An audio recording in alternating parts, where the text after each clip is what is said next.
Shem had many tribes, who settled on the borders of the sea at Haventi and Gats. And the Lord, Herdo, dwelt with them, speaking through the chief prophet, Te, who made a record on stone, and wood, and cloth, of the Lord's word, and these were preserved in the Valens, house, of God, Herdo.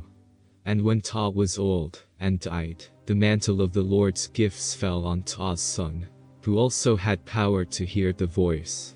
And he also kept a record of the Lord's words, the words of Herdo. And when he, Ta's son, died, his son succeeded in the same way. And, because of this truth, the Lord Herdo called all of them by the sacred name, Ta, the order of which continued for 100 generations. And the situation, came to pass, that the Ahans filled the country far and near with cities. And yet, in all that time, they killed nothing that had been created alive to breathe, on the earth, or in the water, or in the air above. In the early days of the Ahans, the Lord Herdo spoke through the chief prophet, saying, when the inhabitants of one city or tribe marry with those of another city or tribe, behold, the circumstance, is only just that the names of father and mother be given to the offspring. But men were in darkness in those days, and did not understand God. So, accordingly, the inhabitants combined the names belonging to the neighboring tribes. That is to say, one tribe said, wheat, another tribe for the same thing, said, yat, and another tribe said, wat, and another, hut, and so on. So, the later generation said, ityat wathut, wheat, and this was called the Yeha language. And so great were the number, and the size of words used, that the writings of the ancient prophets were lost, because none could understand them. The Lord Herdo spoke, saying, because I desire to preserve the genealogy of my chosen, you have applied the law to things that are worthless in my sight. You have built a babel, that is, babahi, a tower of words, so that your tongues are confounded one with another. You strove to reach to heaven with a multitude of words, but made food for Hada, Hades. The Lord Herdo said, come, now, into Murden, into the sacred spirit communion, and I will deliver you. So the people sat in crescent, and the Lord came between the horns, saying, behold, you are Tau, that is, you are bull, for your crescent arrangement is reminiscent of bull horns, but I am the Sri, that is, spirit. My word shall stand against the entire world, for there is no power in all the world that can prevail against the word of the Lord. Hear, then, the commandments of God, Hadit. Because you have built a tower of words, you are confounded. However, I do not come in anger, but to deliver you. Neither will I write any more, nor teach written words, for they are only folly, except to the learned.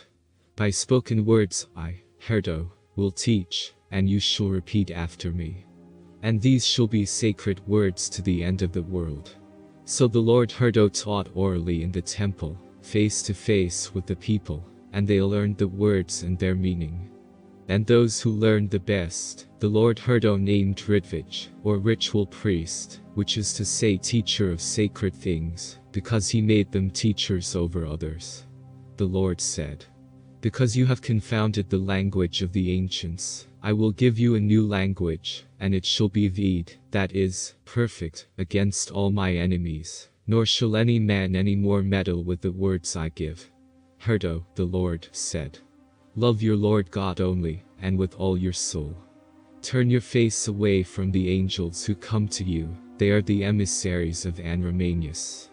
Lord Herdo also said, love the sun and moon, and all things on the earth, for they are the Lord's gift. What is spirit? It flies away, it is nothing. Banish the drudge, the wandering spirits of darkness, that prophesy. They are nothing but lies, they are Anramanius's emissaries.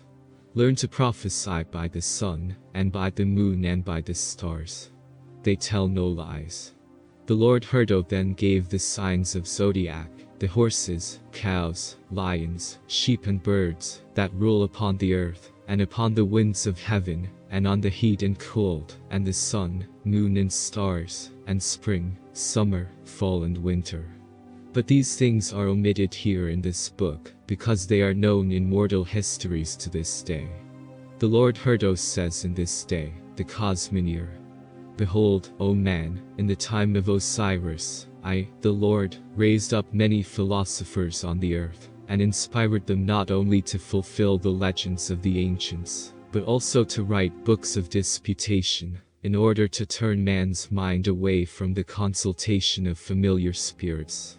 I inspired men to write in this manner, namely, touching the matter of the egg, and also of Anramanius, they appear never to have been proven, neither are they given on the authority of Herdo, the Lord of earth. It is reasonable to suppose that the Great Spirit divided up the worlds among his gods and lords, and that the earth, Bu, fell to Herdo as his portion, while the stars, which are also worlds like this, fell to other lords and gods.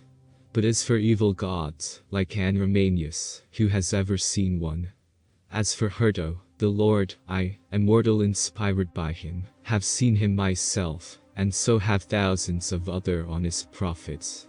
But when the Lord spoke, it was not about foolish stories, but to teach man how to live, so that he could be happy and a glory to the Great Spirit. Neither did I ever hear the Lord assert that he was more than the spirit of a man risen from the earth. In my opinion, therefore, the Lord is the captain over the earth, and over all other spirits. But to know even this, is not so great a good truth as to know how to do righteously. Therefore, of all things man should learn, it should especially be what he can see and hear and prove, rather than about spirits whom he cannot prove, nor find when he wants them.